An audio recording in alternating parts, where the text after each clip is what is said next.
Assalamualaikum warahmatullahi wabarakatuh. Halo anak-anak semua, bagaimana kabar kalian hari ini? Semoga selalu dalam keadaan sehat dan dalam lindungan Tuhan Yang Maha Esa. Baik, kembali lagi bersama saya Ramadan Nurul Fauzi pada pertemuan kedua dalam elemen dasar-dasar akuntansi dan keuangan lembaga. Hari ini kita akan membahas mengenai konsep dasar akuntansi. Sebelum memulai pembelajaran hari ini, marilah kita berdoa menurut agama dan kepercayaan masing-masing. Berdoa dipersilakan. Berdoa tidak dibatasi. Jangan lupa untuk menyiapkan alat tulis yang diperlukan.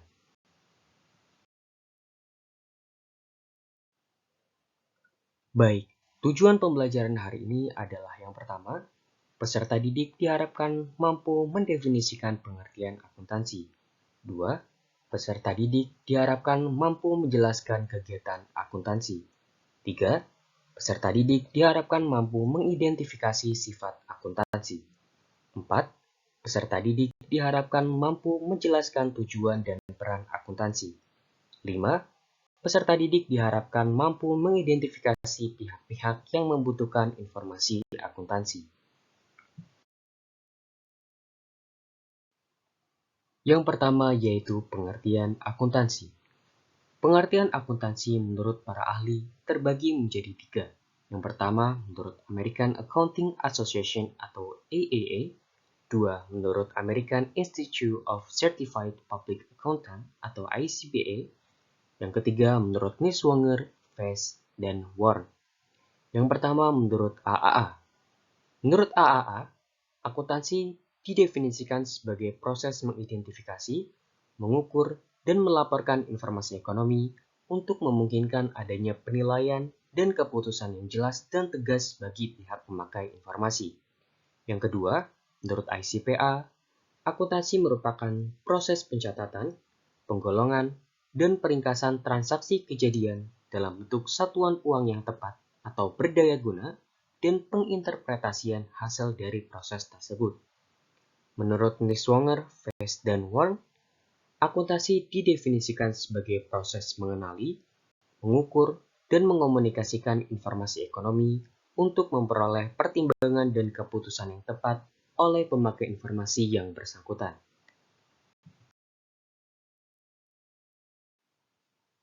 Selanjutnya adalah pengertian akuntansi dari berbagai sudut pandang. Pengertian akuntansi dari berbagai sudut pandang dapat dilihat dari segi pemakai, segi proses kegiatan, segi bahasa, dan segi prosedur. Yang pertama adalah dari segi pemakai.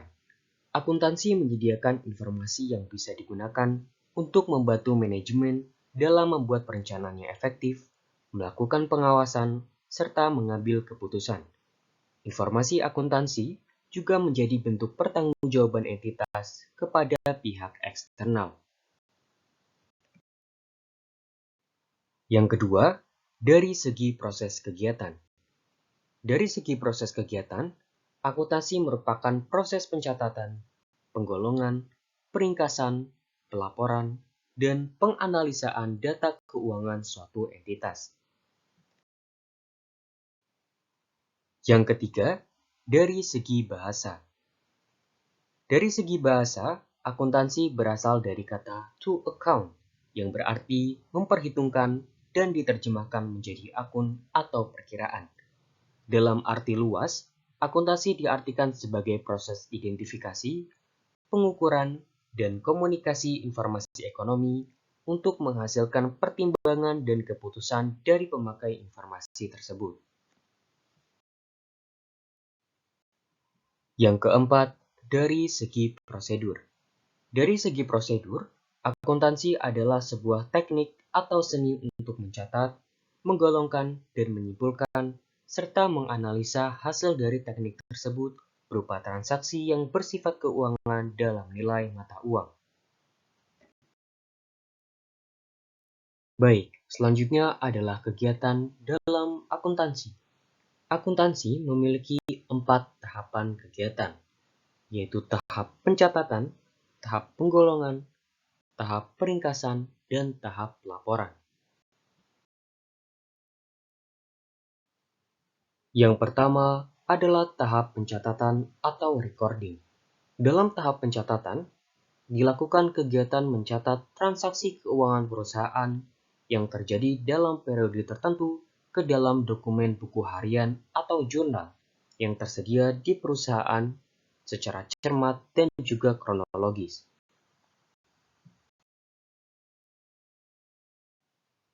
Tahapan yang kedua adalah penggolongan atau classifying. Setelah melakukan kegiatan pencatatan dalam jurnal, selanjutnya adalah kegiatan mengelompokkan transaksi keuangan perusahaan dalam perkiraan buku besar. Transaksi-transaksi yang menyebabkan perubahan dalam akun-akun yang sama dalam perusahaan, maka akan dicatat dalam buku besar sehingga akan diperoleh nominal dari rekening masing-masing akun. Tahapan yang ketiga adalah tahap peringkasan atau summarizing. Setelah menggolongkan transaksi ke dalam buku besar, selanjutnya adalah kegiatan meringkas transaksi keuangan yang sudah digolongkan ke perkiraan buku besar ke dalam neraca saldo. Setelah seluruh perubahan tercatat dalam buku besar dan menghasilkan nominal akhir yang sesuai, selanjutnya adalah setiap nominal akhir akun-akun tersebut disajikan atau diringkas dalam neraca saldo.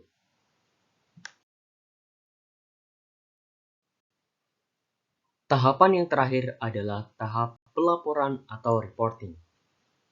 Tahap laporan ini merupakan kegiatan menyusun laporan keuangan yang terdiri atas laporan laba rugi, laporan perubahan ekuitas, laporan posisi keuangan, dan laporan arus kas.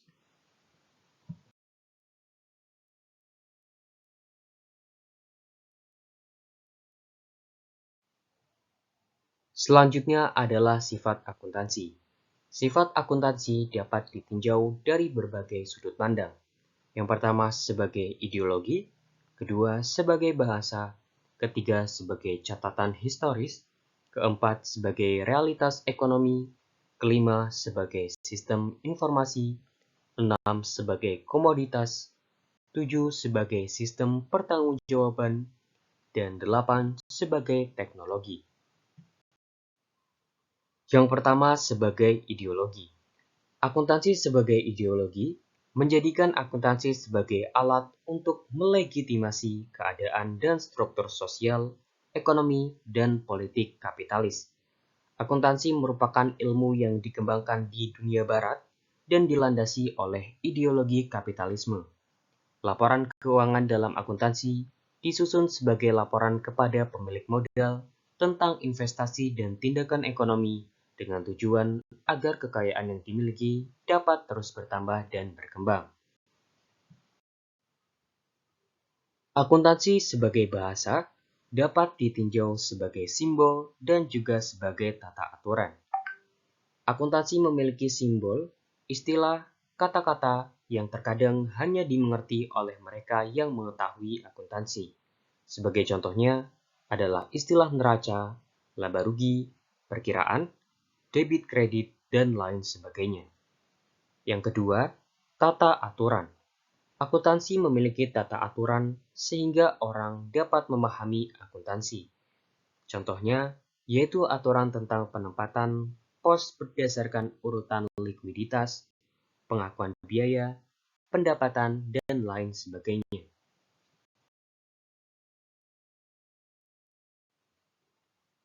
Selanjutnya adalah akuntansi sebagai catatan historis. Sifat akuntansi sebagai catatan historis berarti akuntansi merupakan sarana untuk memberikan gambaran sejarah organisasi dan transaksi yang telah dilakukan dengan lingkungannya di masa lalu. Catatan lain merupakan gambaran pengelolaan kekayaan pemilik oleh manajemen. Transaksi dicatat dan dibukukan menjadi kumpulan data yang dapat juga dijadikan alat prediksi keuangan dan memahami kemungkinan yang terjadi di masa yang akan datang. Selanjutnya adalah sifat akuntansi sebagai realitas ekonomi. Akuntansi dianggap dapat memberikan gambaran realitas ekonomi perusahaan pada saat ini, sehingga laporan akuntansi dianggap menggambarkan situasi ekonomi perusahaan sekarang. Selanjutnya adalah akuntansi sebagai sistem informasi. Sifat akuntansi sebagai sistem informasi adalah teknik yang menggambarkan proses yang menghubungkan sumber data dengan para penerima informasi melalui kanal informasi. Selanjutnya adalah sifat akuntansi sebagai komoditas. Komoditas merupakan barang yang dapat dijual kepada konsumen karena memiliki daya guna tertentu. Output akuntansi berupa informasi adalah hasil dari suatu sistem yang memberikan manfaat besar bagi masyarakat, terutama bagi para pemakainya.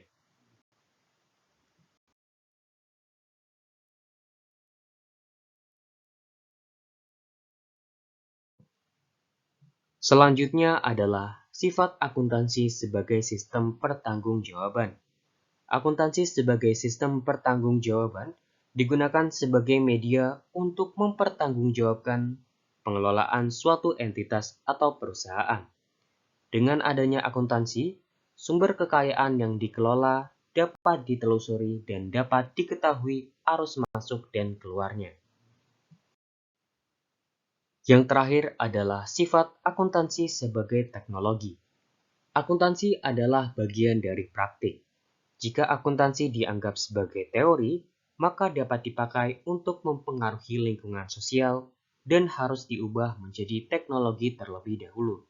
Teknologi dapat mengubah atau mentransformasi suatu bahan menjadi bahan lain yang lebih bermanfaat.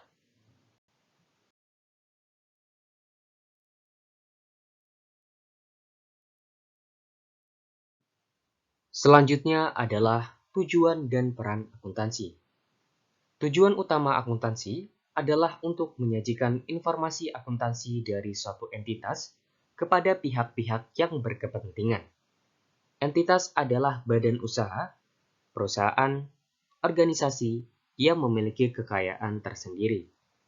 Melalui akuntansi, tersedia laporan keuangan yang akurat dan dimanfaatkan oleh para pemakai informasi sebagai dasar pengambilan kebijakan atau keputusan.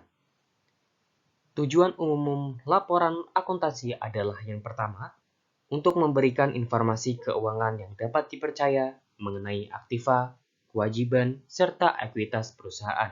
Kedua, memberikan informasi yang dapat dipercaya mengenai perubahan dalam aktiva neto suatu perusahaan yang timbul karena adanya laba perusahaan.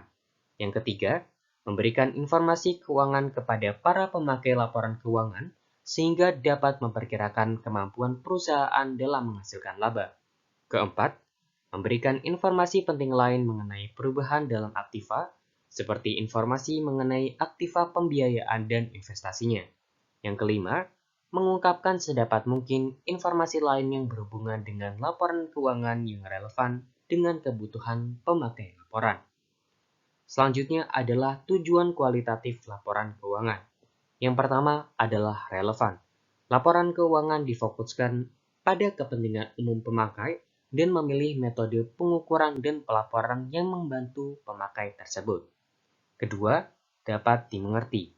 Bentuk laporan dan istilah yang ada harus disesuaikan dengan kemampuan pemakai. Ketiga, dapat diverifikasi.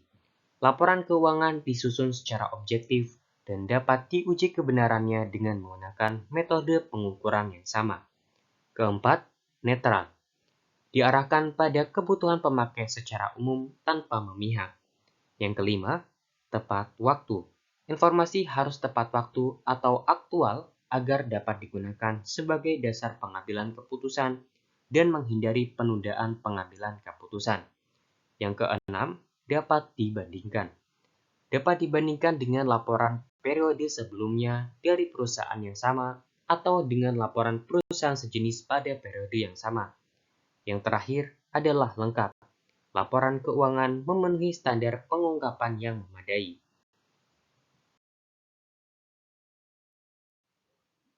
Selanjutnya adalah peran akuntansi.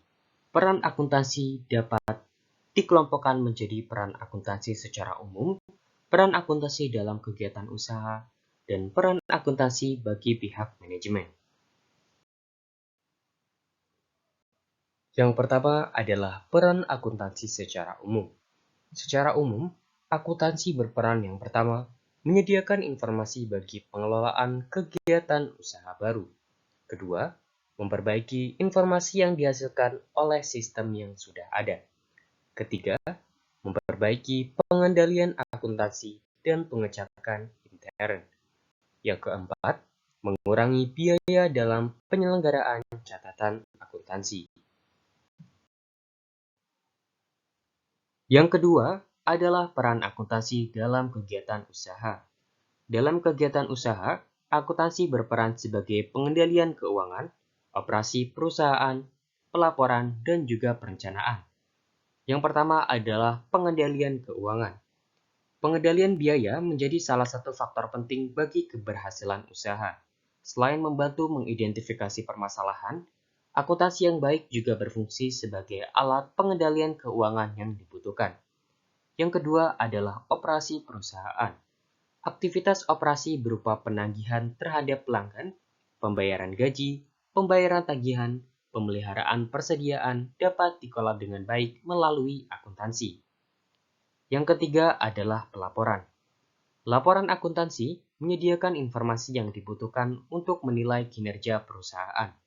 Dengan laporan yang akurat, keadaan perusahaan dapat diantisipasi dan masalah yang dihadapi perusahaan dapat diidentifikasi. Yang keempat adalah perencanaan. Perencanaan adalah penetapan tujuan realistis dan langkah pendekatan terintegrasi yang diambil untuk mencapai tujuan tersebut. Sistem informasi akuntansi yang baik dibutuhkan guna menetapkan tujuan. Selanjutnya adalah peran akuntansi bagi pihak manajemen. Peran akuntansi bagi pihak manajemen adalah yang pertama, melindungi harta perusahaan. Laporan berkaitan dengan segala hal, yaitu aktiva perusahaan, baik yang berwujud maupun tidak berwujud. Dengan demikian, akuntansi dapat berperan sebagai alat untuk melindungi harta perusahaan. Yang kedua adalah penyusunan rencana kegiatan perusahaan di masa yang akan datang. Laporan keuangan digunakan untuk membuat pedoman rencana kegiatan perusahaan di masa yang akan datang. Laporan sebagai cerminan dan evaluasi yang dapat membantu manajemen memperbaiki strategi dan perencanaan untuk masa yang akan datang. Yang ketiga adalah pengukuran penghasilan perusahaan dalam kurun waktu tertentu. Laporan keuangan menjadi tolak ukur laba perusahaan pada periode tertentu dan membandingkan perolehan laba tersebut dari periode satu ke periode yang lainnya. Yang keempat adalah pengawasan kegiatan perusahaan. Laporan yang dapat diakses kapan saja memudahkan manajemen dalam mengawasi kegiatan perusahaan.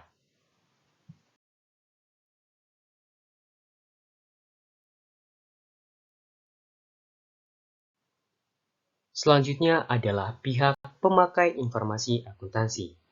Pihak pemakai informasi akuntansi atau pihak yang membutuhkan informasi akuntansi dibedakan menjadi pihak internal dan juga pihak eksternal perusahaan.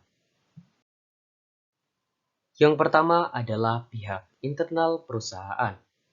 Pihak internal perusahaan adalah 1. Pemilik perusahaan atau pemegang saham. Pemilik perusahaan maupun pemegang saham sangat berkepentingan untuk mengetahui kinerja perusahaan.